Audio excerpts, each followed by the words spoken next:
Welcome to The Hypnotist, the show that gives you inside access to cutting-edge hypnosis with real clients facing genuine issues.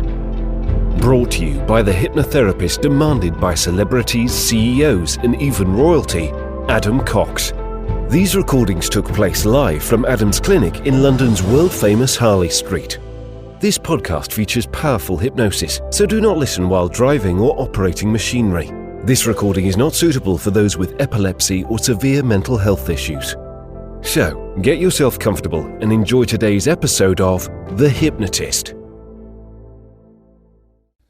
Hello, it's Adam here, and in today's episode of The Hypnotist, you'll be listening to a hypnosis session that was created for a lady who felt that she was in an unwinnable situation where she was working. She felt the deadlines were too tight, that the resources were too low, that the expectations were too unrealistic. And because of that, she felt, to use her language, at the end of her tether. She felt that she might just kind of quit at a moment's notice and it just wasn't worth it. So in this hypnosis session, what you're going to hear is a complete reframe that actually being in tough situations can be valuable if you bring in the most resourceful version of yourself into those tough situations. And therefore, it has the ability to make you more resilient, more experienced, wiser, smarter, more robust, able to handle the pressure that could be thrown at you. It's almost the equivalent of training altitude, so that when you return to a more normal situation, you feel that you can handle that better than if you weren't in that kind of unnatural environment. So you're going to hear various things here. You're going to hear various different metaphors. You're going to hear regression to a time in her experience that she felt that she was in a similar situation, that she was under pressure, but that she felt passionate and resourceful in that particular context, so that we can activate those resources so that while she's in this period of intense stress and pressure, that it actually is harnessed to work for her rather than against her. This hypnosis session will also be available on my website as a download outside of the podcast. So you can access that free by using the coupon code FREE. Just go to adamcox.co.uk. If you are listening to this and you're feeling that you are struggling in your workplace or with your business, obviously this hypnosis session was created for someone else. So if you're listening to this thinking that you could do with more bespoke work specifically for you, there will be a link nearby where you can book a free 30-minute consultation call to explore what it would be like to work with me directly, one-to-one, where I would be your hypnotherapist to help you in your specific situation. But for now, find a quiet place where you won't be disturbed, relax, and enjoy the session.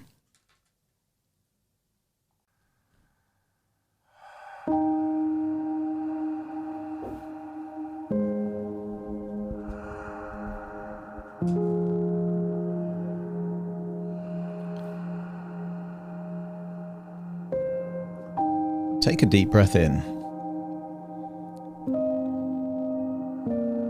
And on the outward breath, that's it, close your eyes. And with your eyes closed, you can give all of your attention to the sound of my voice. As you breathe in a resourceful feeling of relaxation. And as you exhale, just get a sense that tension is leaving your body. As you breathe in and breathe out, scan your body for where you feel most tension. For some people, it's around the eyelids, around the temple. For others, it's the neck and the shoulders. Just imagine a scan going from head to toe so you can become aware of where the tension is for you.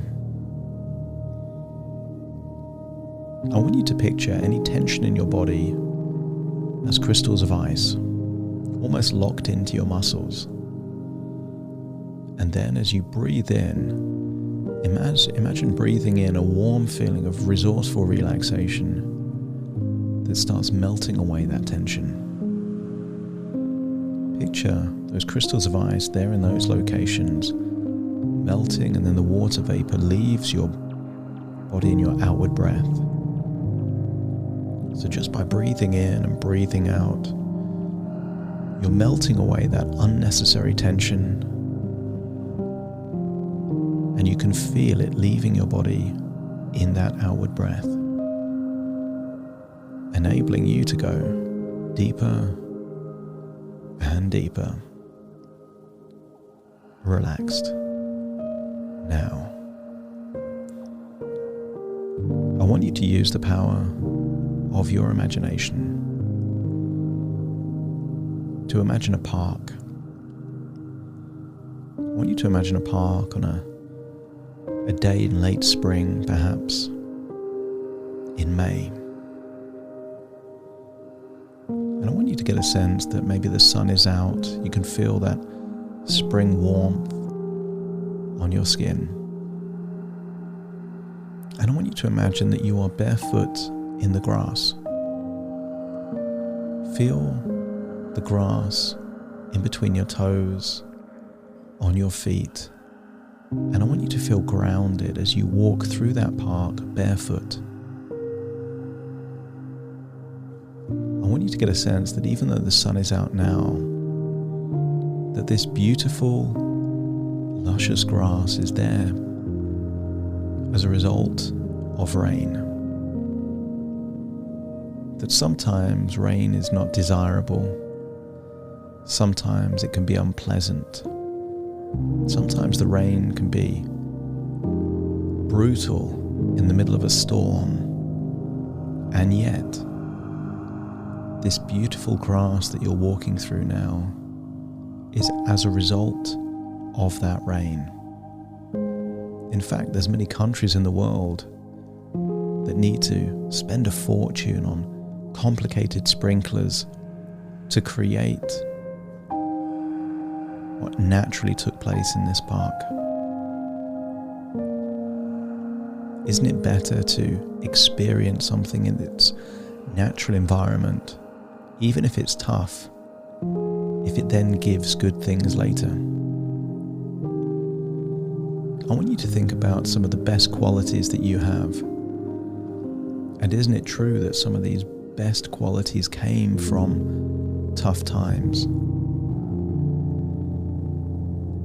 The beautiful grass may have came from rain, and some of your determination, ambition, self-sufficiency also came from moments in your life that weren't the most pleasant, and yet they gave you things that you really value now. And if that feels like it's true, let me know by nodding your head. It's been said, but many people wish to avoid problems, avoid pressure, avoid stress, avoid adversity. But those with real ambition know that whatever they choose to do will give them those things. Someone launching a business knows that there will be problem after problem after problem. An entrepreneur does not wish for no problems. They wish for the skills, the temperament, and the resources to overcome them, knowing that each and every problem they overcome equips them for any similar problems in the future. A parent doesn't expect no problems from their child. They just trust that as they grow, they can figure out more and more ways to overcome those problems.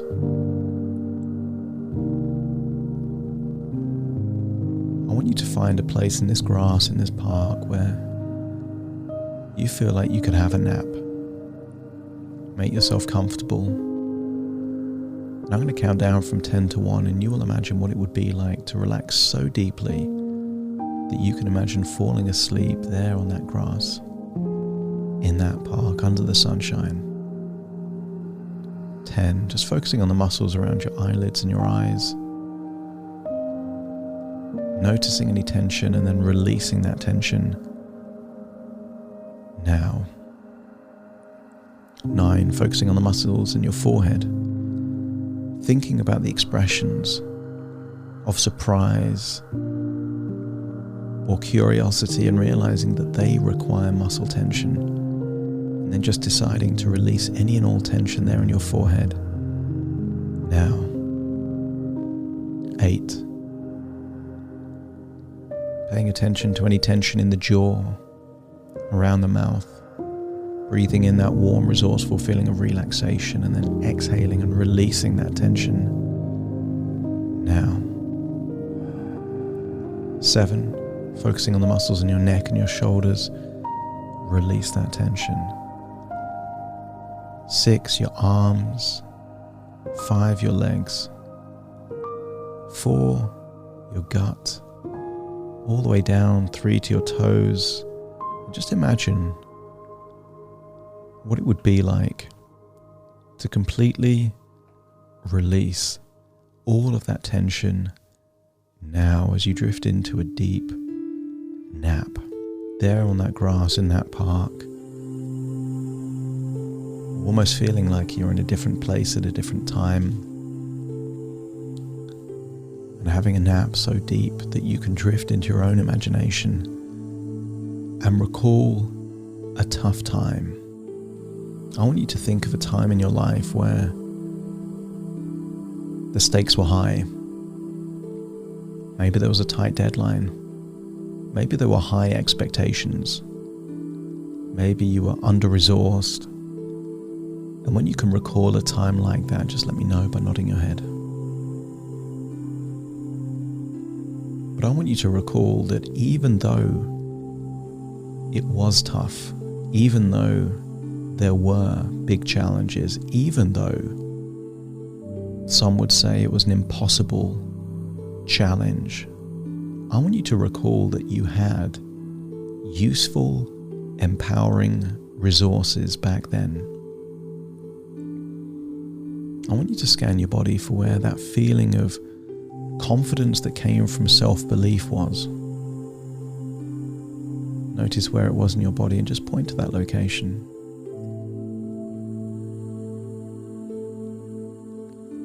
And then expand it. If it feels like it's moving, move it faster in that direction. If it feels like it's small, then make it grow until it's bigger. Amplify that feeling of self-belief. And if that self-belief came from recalling previous experiences, sometimes those previous experiences don't even have to be contextual. They can just be similar in patterns. So the very reason that we're visiting this memory right now is because this is a time in your life where the pressure was high, the resources were low, and yet you still felt resourceful. Which means this now becomes a previous experience to give the future version of you self-belief whenever you're in a situation where there are tough times, high expectations, and insufficient resources. I want you to scan your body for where you feel passion, a particular type of energy and motivation that comes from feeling and believing that you're doing something important and of value. Scan your body for where you feel that passion, and when you find it, just point to that location. That's it. I want you to imagine that passion is now a color and a shape, and make it a three-dimensional shape. Maybe a cube, a pyramid, a sphere. And now it's three-dimensional. You can get a sense of, is it moving? Could be pulsating. Passion normally has an energy, a vibrancy to it. And just with your hand, just show me how that shape is moving.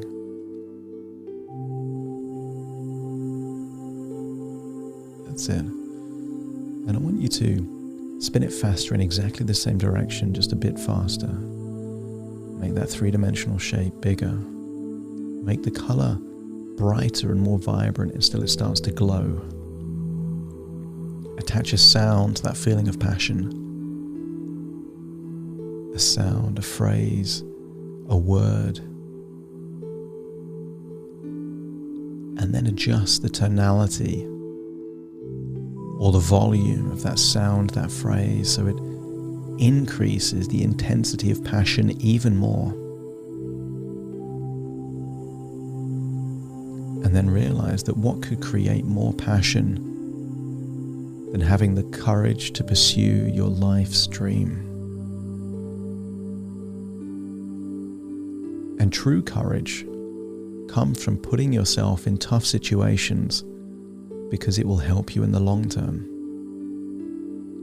Therefore, when you're in those tough situations, you can't complain that it's tough because you voluntarily put yourself in those tough positions because your passion guided you to it. Your intuition knew you needed to be in those tough situations to become more resilient, to become tougher, to become more valuable. Amplify that passion and then realize that sometimes you need to zoom out and see the big picture. Realize that this point in your life is just a chapter in a big thick book. It's just one scene in a long movie. I want you to get a sense that that chapter of that book or that scene in that movie is the equivalent of a montage in a Rocky movie. This is the bit where there's challenge after challenge. Nothing is winnable. It seems impossible. And yet, the resources are there. The spirit is unbreakable. The passion is there to provoke those that are doubters and naysayers. There are always people that want to see other people's spirits crushed, not realizing that what may crush one person's spirit strengthens the resolve of another. People have underestimated you your whole life, and this is just yet another time that you're being underestimated. The microaggressions are the equivalent of a blacksmith hammering a sword. It just makes it tougher. The passive aggression. All these things that you've seen and witnessed and experienced have been making you stronger, preparing you for future battles.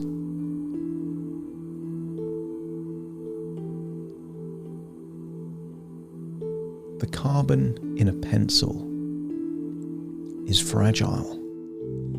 It easily breaks. The carbon in a diamond is unbreakable. The only difference between that carbon in a pencil and the carbon in a diamond is the external pressure that was put on that carbon. There was very little pressure ever put on the carbon in a pencil, and that's why it's cheap, disposable, breakable. The level of pressure put on a diamond is intense heat from lava. The intense pressure from tons and tons of heated earth forced onto this carbon, and yet something precious comes from it.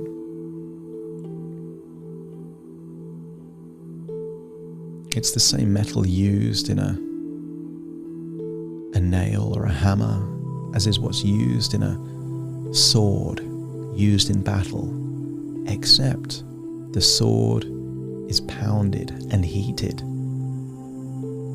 again and again and again until the sword becomes so strong that it's the most valuable in a life and death situation. I want you to get a sense that your intuition knew to put you in a tough time because it trusted your ability to handle it. There's a part of you thinking that you can't win. But there's another part, a more intelligent part, that realizes that you can't lose. Someone else is paying to make you stronger, to make you smarter, to give you more experience that makes you wiser. Someone else is paying for you to learn all of the skills required that you can harness for your future endeavors. Either you win or you learn. The only way you can lose is if you quit.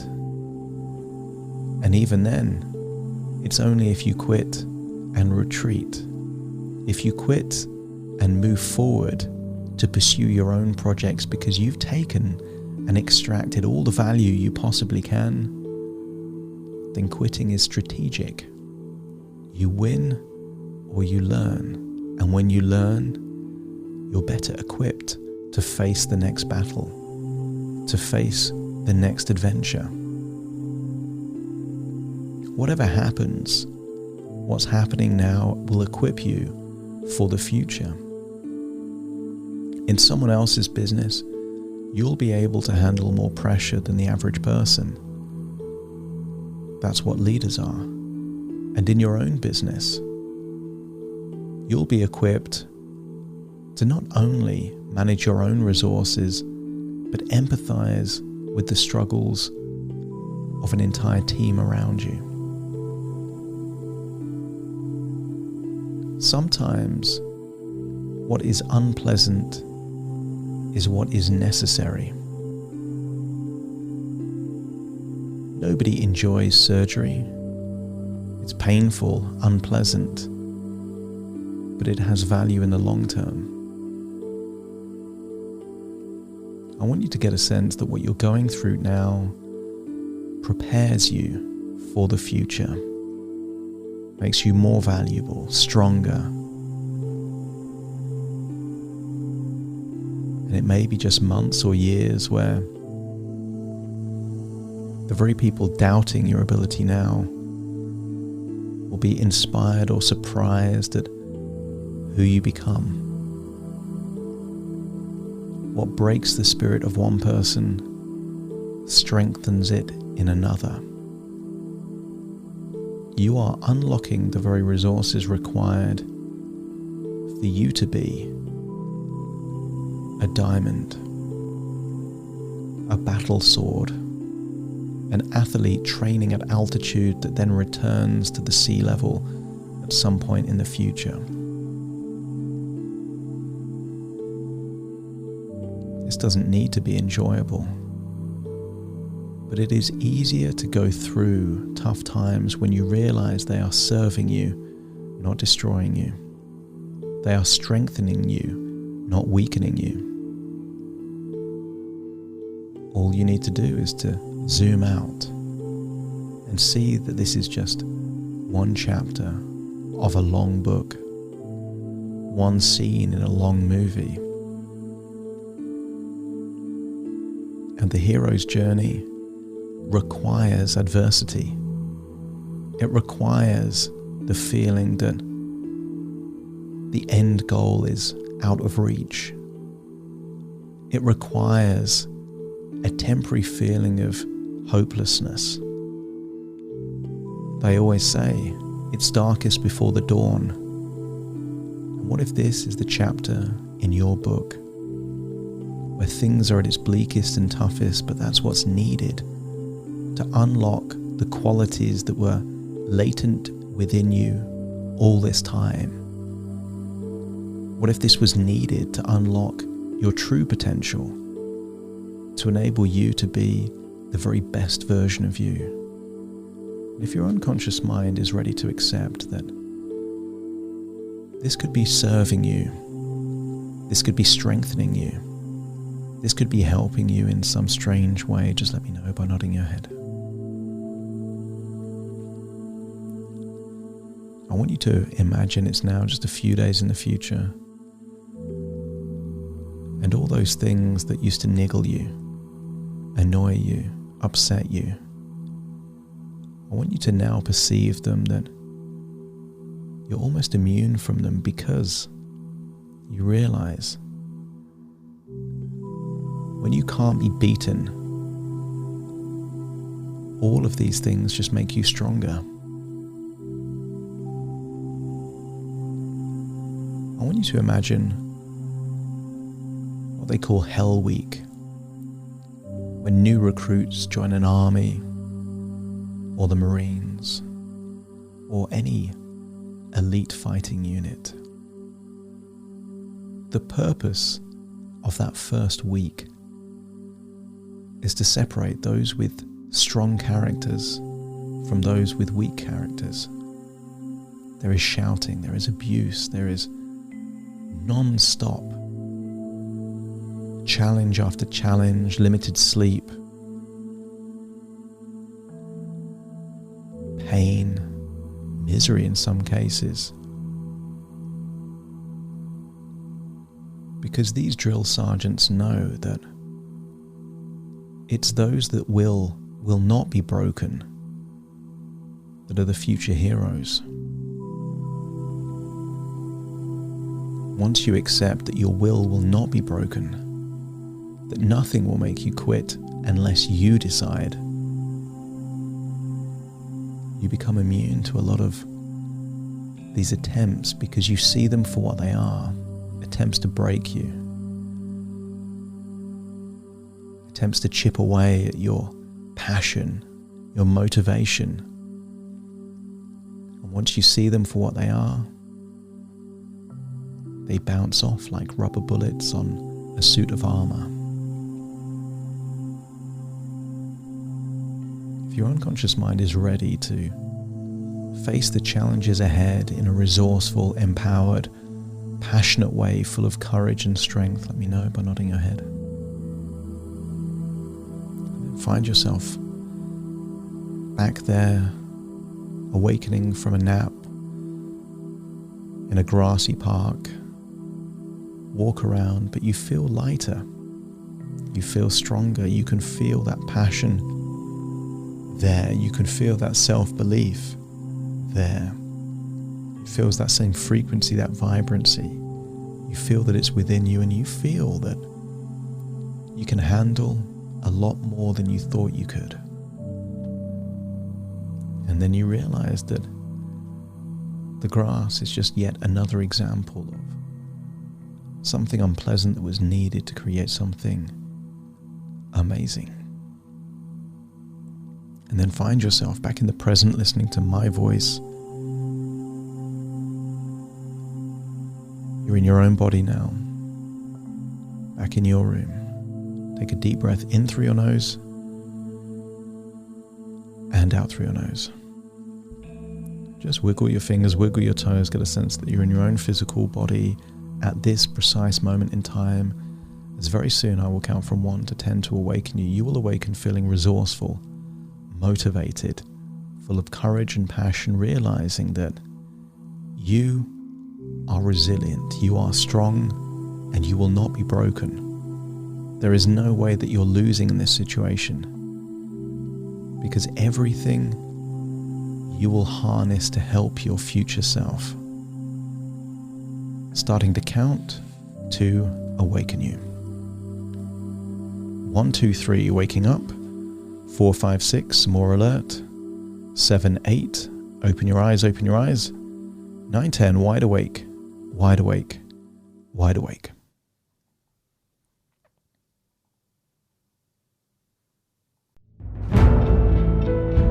Thank you for listening to The Hypnotist with Adam Cox, the show that gives you inside access to cutting-edge hypnosis with real clients facing genuine issues. To automatically receive the latest episodes, please subscribe. If you'd like to support the show, please share this episode with just one friend you think it could help. And if this episode helped you, please leave us a 5-star review.